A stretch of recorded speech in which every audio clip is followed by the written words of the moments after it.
Check on the BBC Weather app.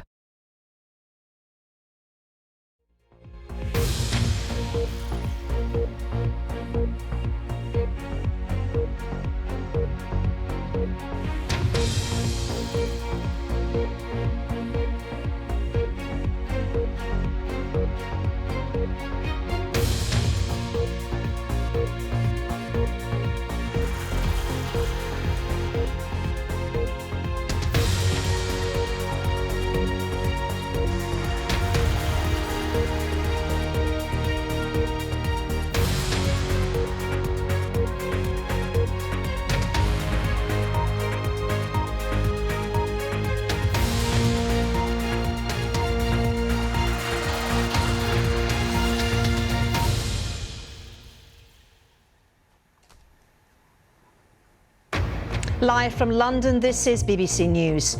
UK's Prime Minister Rishi Sunak is to consult his ethics advisor about a speeding offence committed by his Home Secretary, Suella Braverman.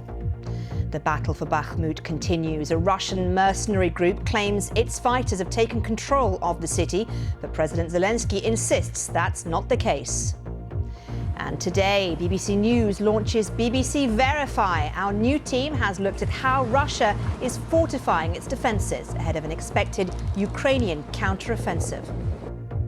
The year's most important gardening event begins here in the UK. The Chelsea Flower Show in London marks its 110th year.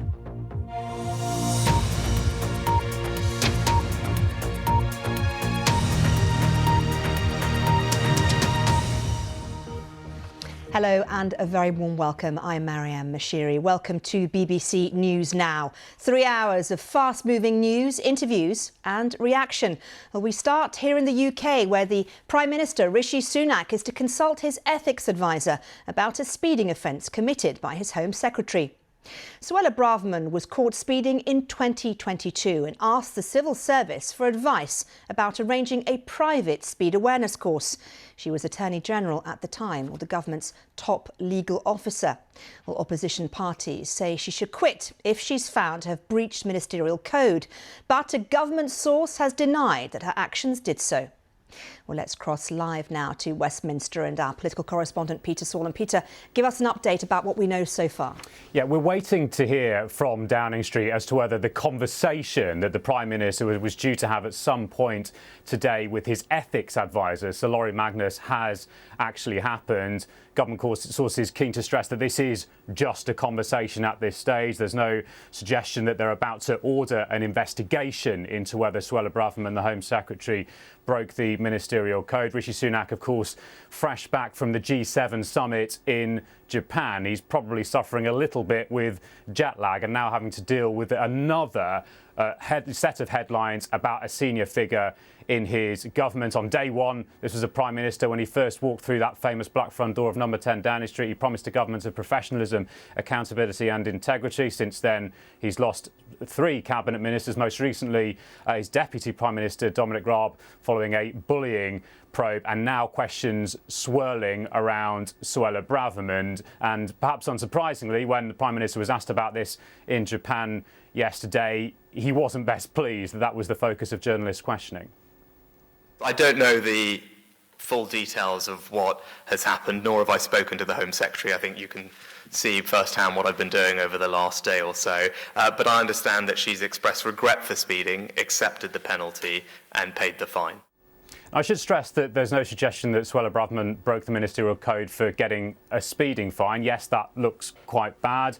She has paid that fine. She's accepted the points on her licence. It's whether or not she put civil servants in a difficult position by asking them to arrange this private one-on-one speed awareness course. Speed awareness, of course, is available to anyone who gets a speeding fine for the first time. So that is the fundamental question there, and maybe that will be the kind of central tenet of the conversation that the Prime Minister will be having with his ethics advisor, Laurie Magnus. But the opposition parties, frankly, smell blood here. Here's the Labour leader, Sir Keir Starmer. Well, the ministerial code is pretty clear that if you break it, you're supposed to go. But I don't want to get ahead of myself, because I think I don't know all the facts. I don't think anybody knows all of the facts. It looks as if some of the facts are still emerging. So I think the right thing to do is a proper investigation. So the Prime Minister needs to meet his ethics advisor. He says he's going to do that. He needs to say to him, you need to do an investigation. Now, we are expecting some updates from Downing Street in the next hour or so. At the moment, the daily briefing for lobby journalists, Westminster-based political journalists, is happening. So we may get an updated line from the Prime Minister's official spokesperson from that. And then this afternoon, Suella Braverman actually has to turn up in the House of Commons herself to answer the regular questions for her department, Home Office questions, due to get underway about 2:30. Is there a feeling then, do you think, that there is pressure on Suella Braverman today? I think there inevitably is, yes, and I suppose ministers ordinarily that are feeling the heat like this would want to kind of hide away, but she has no choice. She has to turn up in the House of Commons, and then interestingly the Prime Minister straight afterwards will be giving a statement on that G7 summit that we saw him speaking at over the weekend. But Suella Braverman, in a way, already has a bit of a marked card. She admitted breaking the ministerial code when Liz Truss was briefly Prime Minister. That was because she used a private email for government information. She admitted that she'd made a mistake there, stood down, actually went in a bit of a blaze of glory criticising the then Prime Minister Liz Truss. But quite a divisive figure, the Home Secretary, Suella Braverman. She has plenty of supporters on the right of the Conservative Party. In fact, some of her allies have been suggesting that this is a deliberate attempt to try to remove her from a position from the civil service. But equally, she is someone that I think Rishi Sunak will want to keep in that top job, because she does represent an important wing of the party. Peter, thank you very much indeed. Well, let's talk now to Nick Freeman, a lawyer who specialises in road traffic law. And I don't know if it's fair or OK to say, Nick, that you've been dubbed Mr. Loophole. Am I allowed to say that? I've trademarked it, so I don't think it'd be right to stop you. I don't know, just it does sound, it sounds interesting. Tell me about loopholes here, because obviously, you know, having read what you've said before, you maintain that it's perfectly legal to request to have your speed awareness course done on a one-to-one basis. Is that the case under UK law? Absolutely so, yes. It's not widely known. I have requested it for several clients, and indeed have been contacted on one occasion by the provider because my client was so well known, and asked if he would be willing to undertake a course on a private one-to-one basis. And the reason is very simple. You don't want the person to prove such a distraction that the learning curve actually dissipates. You want people to benefit from attending the course rather than being distracted by who's on the course. So it makes complete sense. And occasionally, when you have someone who has is world renowned for whatever skill set they have, it's ideal that they do a course by themselves, because otherwise people are not concentrating on what they're learning. They're concentrating on who actually is in the course. I suppose the grey area here, the issue here is twofold, isn't it? It's about ministerial code, and it's about the fact that there may be evidence that those working for Suella Braverman, who are asked by the media whether or not she even had a speeding ticket, told the media, apparently, that she did not. Do you accept that there is a possibility that these two issues moving forward could put her in difficulty? Well, I don't know whether at the time she said she had a speeding ticket and she said she didn't, whether that was true or not, because what do you mean by a speeding ticket? We get a notice through the post asking you to confess to who the driver was. That isn't a speeding ticket, although colloquially that's how it's referred. Legally, it's not a speeding ticket. A speeding ticket is when you actually get a summons. So I would say her denial at that point was correct. It was accurate. In terms of whether or not she's misused the ministerial code, surely the issue is, if she's done something that's improper and asked somebody else to, if you like, conspire with her in that, then of course there will be a breach. But here we're talking about something that's almost de minimis. She's perfectly entitled, either through a lawyer or through herself, to request a private one-to-one session. There's nothing unlawful about that. It's very rare that it happens, but there's nothing unlawful. So that being so, it's almost de minimis, isn't it, to suggest that this is a matter whereby she needs to fall on her sword. If she was suggesting that she had to do something unlawful, like she wanted someone else to take her points, or something that was a serious criminal offence, and she asked others to be involved, then I don't think there will be a discussion about whether or not she's breached the ministerial code. Here, my view is that there is a breach because she shouldn't have asked public servants to interfere or meddle with what is, in essence, a private matter. But having said that, it's so small. She's not asked them to do anything really improper. It's just she should have asked somebody else to do it who isn't financed by the taxpayer. And ironically, had she instructed a lawyer, and she's indeed a lawyer herself, as she well knows, the matter would have been covered by privilege and confidentiality, and no one will be any the wiser. No one will be having this discussion now. So maybe she's learned a lesson for herself for the future. And I suppose one final point is, isn't this a lost opportunity? Shouldn't she have come out when she was Attorney General and held her hands up? I've been caught speeding. I'm really sorry. I'm ashamed. I'm going to do a course. It's going to make me a better and safer driver. I think that would have been a much better way of dealing with it from a PR perspective. OK, Nick Freeman, a.k.a. Mr. Loophole. It's good to talk to you. Thank you very much. Thank you. Now, let's move on, because Russia claims the transfer of F-16 fighter jets to Ukraine would raise questions about NATO's role in the conflict. President Biden on Friday said Washington would support delivery of the advanced fighter jets to Kyiv by allowing Western allies to supply them. Russia's ambassador to the UK, Anatoly Anatov, says there is no infrastructure for the operation of the F-16 in Ukraine, and the needed number of pilots and maintenance personnel is not there either. He goes on to say any Ukrainian strike on Crimea would be considered a strike on Russia. He says it's important that the US be fully aware of the Russian response. This all comes amid conflicting claims about who controls the eastern city of Bakhmut. Ukraine's Deputy Defence Minister says its troops are still advancing on the flanks of the devastated city and have a small foothold inside Bakhmut itself. But in the video posted on Saturday, Yevgeny Prigozhin, founder of the Moscow-backed mercenary group Wagner, claimed his fighters, who have led the Russian assault on the city, were in full control. While diplomatic correspondent James Landale has sent this report from Kyiv. First of all, there are claim and counterclaim. It's really hard to verify what's actually happening on the ground. We can use satellites, we can use geolocated photographs on social media to try and get a better picture. But by and large, what we think is the case is that at the very least, Russian forces control the vast majority of Bakhmut proper.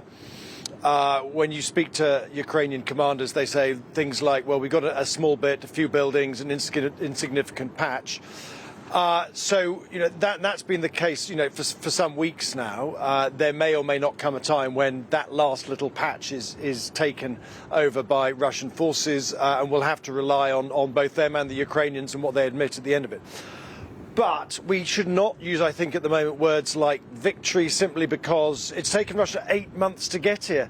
Tens of thousands of Russian soldiers have died in the process. Many more have been injured. Even more have been sucked into the conflict. So there are an awful lot of other battles along the front line where Ukraine is holding firm, holding strong, even making gains, because of the number of Russian forces that have been sucked into Bakhmut. And at the same time, Ukraine claims, as you said in the introduction, that it's making its own gains in the north and southern outskirts, potentially with a view of encircling Bakhmut. So I think we're not at the end of the story about Bakhmut.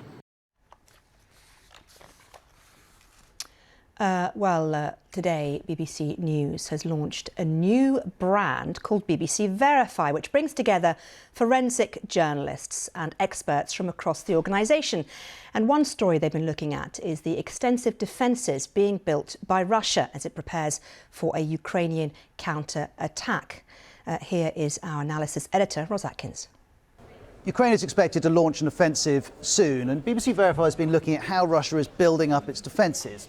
Here's the front line with Russia-controlled territory marked in red. We've highlighted Bakhmut because this city has hosted some of the fiercest fighting of this war, and we know that around it, both sides have used trenches. This is a Ukrainian soldier. And trenches are part of how Russia is fortifying the front line. It's a process that's been mapped by the open source analyst Brady Afric. Every one of these black marks is a new Russian fortification. And we can focus on a couple of locations. First of all, Tokmak, a small but strategically important city. Here it is on the south of this satellite image, with Ukraine's positions being further north. And look what the Russians have done. They put in a first defensive line, a second defensive line, and then a third defensive line around the city itself. Also, in Ukrainian media, there are reports that Russia is removing civilians from Tokmak in order to further fortify it. And we can understand these fortifications if we look at this satellite image. Furthest from the front line, you have artillery positions, then a trench network for soldiers, then what are called dragon's teeth. These are concrete obstacles designed to stop tanks in their tracks. Also aimed at tanks are ditches dug out by vehicles like this. And you can see an anti-tank ditch in this fortification is the very first line of defence. So that's one location. A second that BBC Verify has looked at is on the Crimean Peninsula, which was annexed by Russia in 2014. This image comes from the west coast of Crimea. You can see Dragon's Teeth again running up the coast of the Black Sea. You can see further north a bunker and also this trench. BBC Verify estimates that runs for 15 miles along the coast. There are also piles of wood to reinforce trenches. This is ongoing work for the Russians. And then this fortification here could be used by a tank or armoured vehicle that's facing out to sea, though we should emphasise that it's far from clear if Ukraine has the capacity to attack Crimea from the sea. What is certain, though, is the scale of the fortification the Russians have carried out along the front line.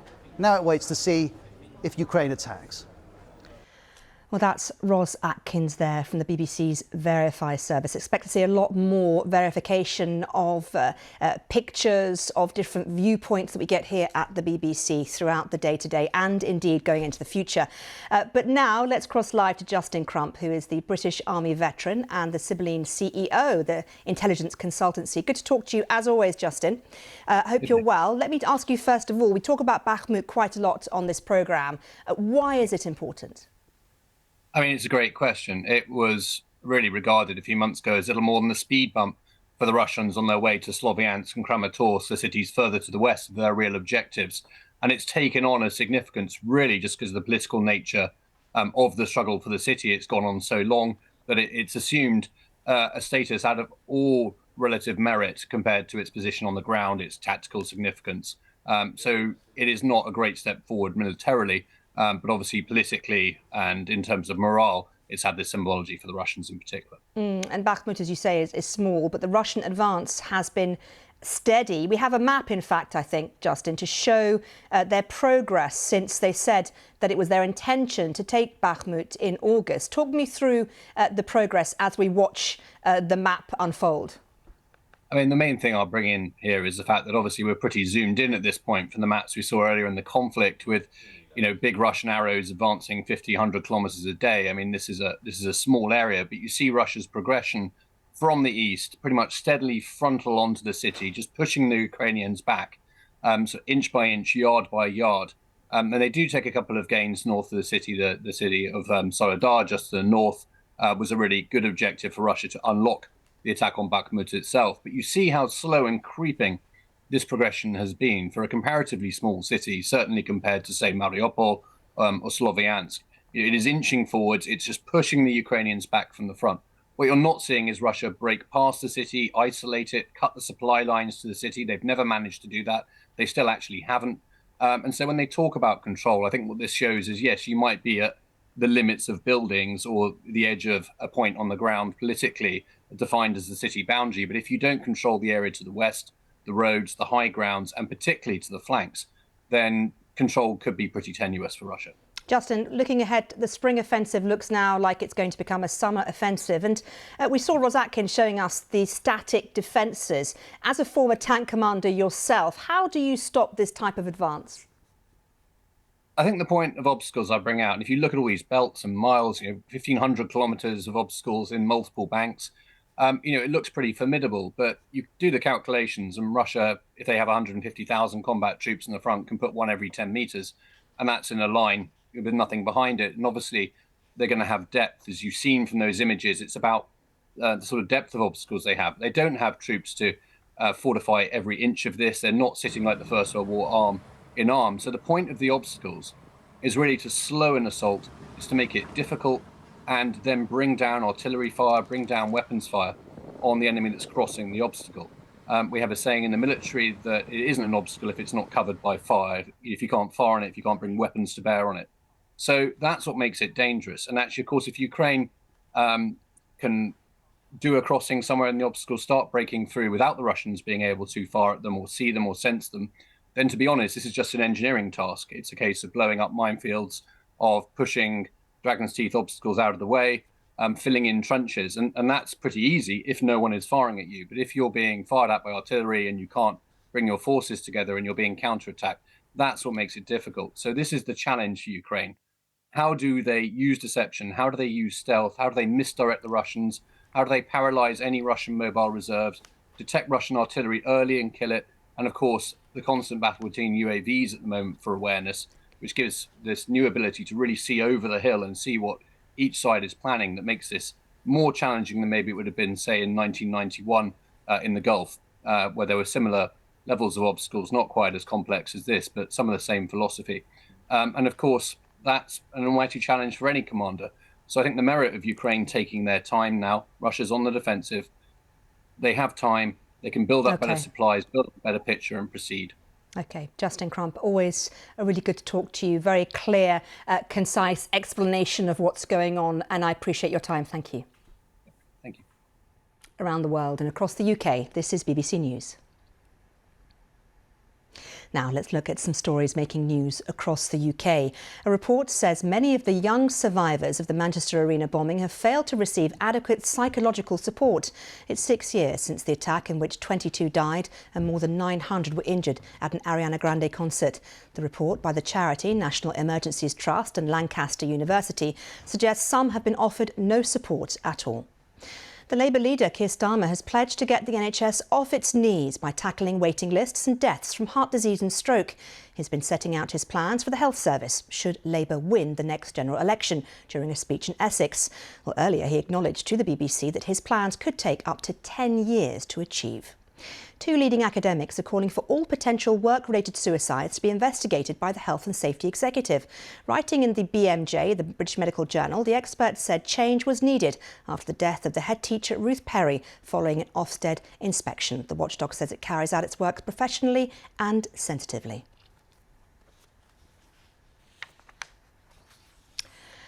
You're live with me, Maryam Moshiri, and this is BBC News. Real Madrid has lodged a hate crime complaint with Spanish prosecutors over racist chants hurled at Brazilian player Vinicius Jr. during Sunday's match at Valencia's Mestalla Stadium. We'll have more on this a little later with our reporter Pierre-Antoine Denis, but a few bits of breaking news on this story before I move on. We've had a statement in the last few minutes from Real Madrid, and it looks like Real Madrid has filed a criminal complaint today on Monday with Spanish prosecutors over said racist abuse towards the Brazilian forward Vinicius Jr., which he received during the weekend during La Liga match against Valencia. And Real Madrid have called it a hate crime. We've also had the head of the National Football Federation, the RFEF, Luis Rubiales, who has said that Spain has a problem with racism. He said that in reference to those racist chants which were thrown at Real Madrid's Vinicius Jr. during that match. Now, our reporter Pierre-Antoine Denis has been looking into the story for us, and we'll have a special report from him in a few minutes' time. But before we do, I want to tell you a little bit about what's going on in Pakistan. The political crisis continues to rage in Pakistan for the past 10 days since the arrest of the former Prime Minister Imran Khan. Well, that all prompted his supporters to take to the streets, even entering the army headquarters compound amid unprecedented anger publicly expressed against the powerful army. Well, Imran Khan has been speaking to the BBC's Mishal Hussain about the instability in his country and his arrest earlier this month. The way to bring stability to Pakistan is, and there is only one way, free and fair elections.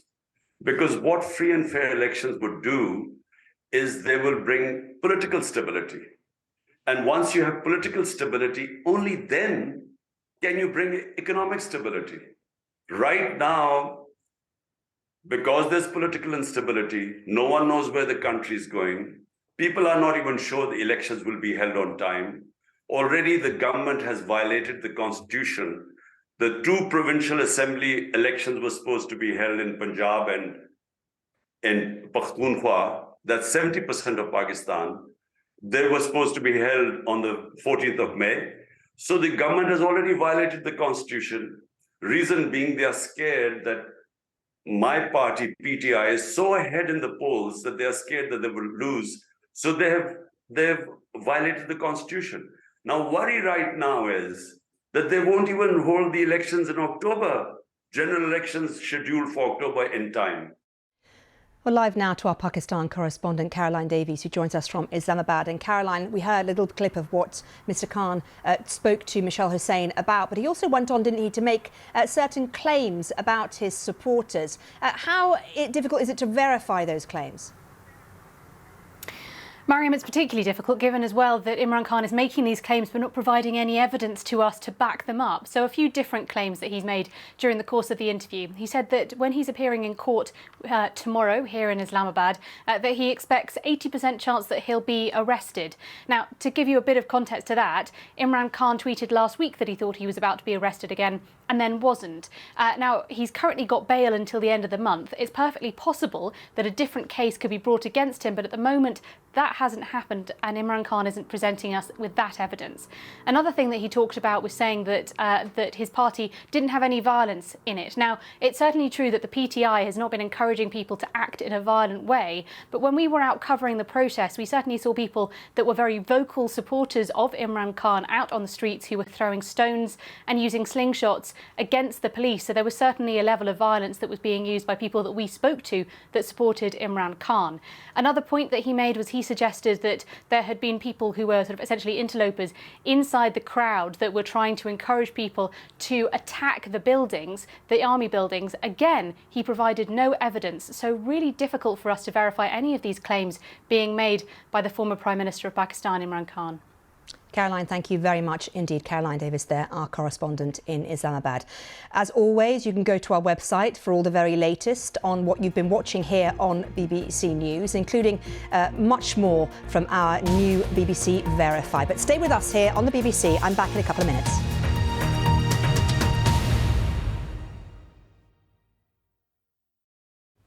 Hello there. This week may not, technically speaking, bring us a heat wave. However, it is going to feel warm, where you get to see some sunshine, and it is going to be largely dry. But it certainly hasn't been wall-to-wall sunshine everywhere so far today. This